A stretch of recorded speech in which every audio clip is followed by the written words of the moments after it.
চাকরি চুরি কাণ্ডে বর্ধমান উত্তরের বিধায়ক নিশীথ কুমার মালিকের নাম আছে।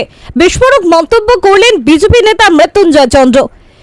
চাকরি চুরি কাণ্ডে ওনার নাম আছে, কারণ ওনার খুব ঘনিষ্ঠজনদের উনি চাকরি দিয়েছেন। আগামী দিনে আরও বিভিন্ন দপ্তর, আইসিডিএস থেকে আরও অন্যান্য দপ্তরের চাকরি দুর্নীতির তথ্য সামনে আসবে। সেখানেও ওনার আশপাশে যারা আছেন, ওনার পরিচিত, ওনার গাড়ির ড্রাইভার থেকে শুরু করে আরও যারা ওনার আশপাশে আছেন, তাদের আত্মীয়দের কিভাবে উনি চাকরি দিয়েছেন অবৈধভাবে, সেই তথ্যও সামনে আসবে। তখন ওনাকে জেল থেকে বের করা মুশকিল হয়ে যাবে।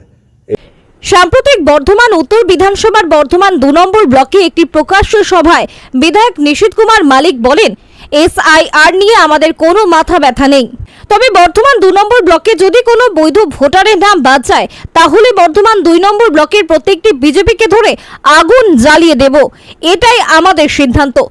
এসআইআর নিয়ে আমাদের যদিও অতটা মাথা ব্যথা নেই। আমরা মমতা বন্দ্যোপাধ্যায় একটা জিনিস বলেছেন, তিনি যতদিন বেঁচে থাকবেন, এবং তিনি একটা কথা বলেছেন, আমরাও বলছি, যারা প্রকৃত ভোটার তাদের যদি একটা নামও বাদ যায় তাহলে কিন্তু আমাদের বর্ধমান উত্তর বিধানসভা বর্ধমান 2 নম্বর ব্লকে আমরা কিন্তু প্রত্যেকটা বিজেপিকে ধরে ধরে আগুন জ্বালিয়ে দেবো। আমরা কিন্তু আমাদের সিদ্ধান্ত একটাই নিয়েছি। বিধায়কের এই হুমকির পরেই আতঙ্ক সৃষ্টি হয় বর্ধমান 2 নম্বর ব্লকের বিজেপি নেতা কর্মীদের মধ্যে। এরপরে বিধায়কের গ্রেপ্তারের দাবি জানিয়ে পূর্ব বর্ধমান জেলা শাসক পুলিশ সুপার, এসডিও এবং বর্ধমান সদর থানায় লিখিত অভিযোগ দায়ের করেন বিজেপি নেতা কর্মীরা। এরই মধ্যে সোশ্যাল মিডিয়ায় দেখা গেল এসআইআর নিয়ে বিধায়কের অন্য সুর। সেখানে বিধায়ক নিশীথ কুমার মালিক বলেন, যদি কোনো বৈধ ভোটারের নাম বাদ দেওয়া হয় তাহলে আমরা এসআইআর এবং জমিদার বিজেপির বিরুদ্ধে সাংবিধানিকভাবে আমরা লড়াই নিয়ে যাব দিল্লি পর্যন্ত। আমরা কোনোভাবেই সহিংসতাকে সমর্থন করি না এবং অনুমোদনও করি না। তবে যদি কোনো বৈধ ভোটারের নাম বাদ দেওয়া হয় তাহলে আমরা এসআইআর এবং জমিদার বিজেপির বিরুদ্ধে সাংবিধানিকভাবে আমরা লড়াই নিয়ে যাব দিল্লি পর্যন্ত। যদি কোনো যোগ্য ভোটারের নাম বাদ দেওয়া হয় আমরা বিষয়টি আইনি পথে মোকাবিলা করব। আর বিধায়কের এই বক্তব্যের পরই সুর চড়ালেন বিজেপি নেতা মৃত্যুঞ্জয় চন্দ্র বলেন, বিধায়ক তার দলের ঊর্ধ্বতন নেতৃত্বের সুপ্ত লক্ষ্য প্রকাশ্য বলে ফেলেছেন, এতে দল অস্বস্তিতে পড়বে। দলের ঊর্ধ্বতন নেতৃত্ব তাকে একটি লেখা পাঠিয়ে পড়তে বাধ্য করেছেন, আর বিধায়ক সেটি পড়ে শোনাচ্ছেন সকলকে। মৃত্যুঞ্জয় চন্দ্র আরো বলেন, বিধায়কের দুর্নীতিকাণ্ড সামনে আসবে। চাকরি চুরি কাণ্ডে বিধায়ক নিশীথ কুমার মালিকের নাম আছে। বিধায়ক নিজের পরিচিতি লোকদের বেআইনিভাবে চাকরি পাইয়ে দিয়েছেন বলে জানান মৃত্যুঞ্জয় বাবু। তবে বিধায়কের সাথে যোগাযোগ করতে না পারায় তার কোনো প্রতিক্রিয়া পাওয়া যায়নি। বর্ধমান থেকে সঞ্জিত কোরের রিপোর্ট, বর্ধমান পত্রিকা ডিজিটাল।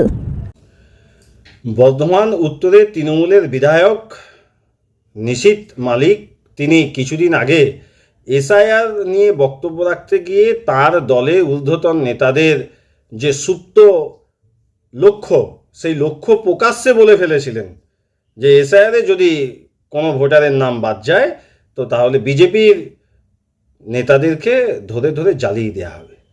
এটাই তৃণমূলের সুপ্ত লক্ষ্য, আর সেটা নিশীথ মালিক ভুল করে প্রকাশ্যে বলে ফেলেছিল।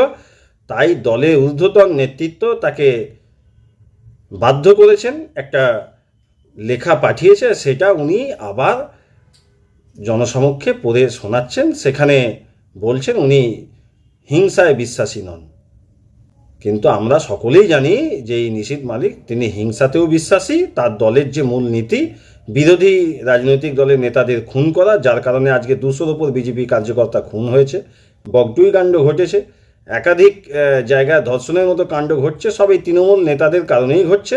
এখন যতই বলেন যে আমি হিংসাকে প্রশ্রয় দিই না, কারণ উনি বুঝেছেন যে প্রশাসনিক পদক্ষেপ যদি হয় তাহলে সবার আগে এই উত্তরের বিধায়ক গ্রেপ্তার হবে, সেটা তৃণমূল দলের কাছে একটা অস্বস্তিকর হবে। আমরা বলছি আগামী দিনে নিশীথ মালিক গ্রেপ্তার হবেন এই কথা বলার জন্য, এবং ওনার যে দুর্নীতির কাহিনী, সেই কাহিনী সামনে আসবে। চাকরি চুরি কাণ্ডে ওনার নাম আছে, কারণ ওনার খুব ঘনিষ্ঠজনদের উনি চাকরি দিয়েছেন। আগামী দিনে আরও বিভিন্ন দপ্তর, আইসিডিএস থেকে আরও অন্যান্য দপ্তরের চাকরি দুর্নীতির তথ্য সামনে আসবে। সেখানেও ওনার আশপাশে যারা আছেন, ওনার পরিচিত, ওনার গাড়ির ড্রাইভার থেকে শুরু করে আরও যারা ওনার আশপাশে আছেন, তাদের আত্মীয়দের কিভাবে উনি চাকরি দিয়েছেন অবৈধভাবে, সেই তথ্যও সামনে আসবে। তখন ওনাকে জেল থেকে বের করা মুশকিল হয়ে যাবে।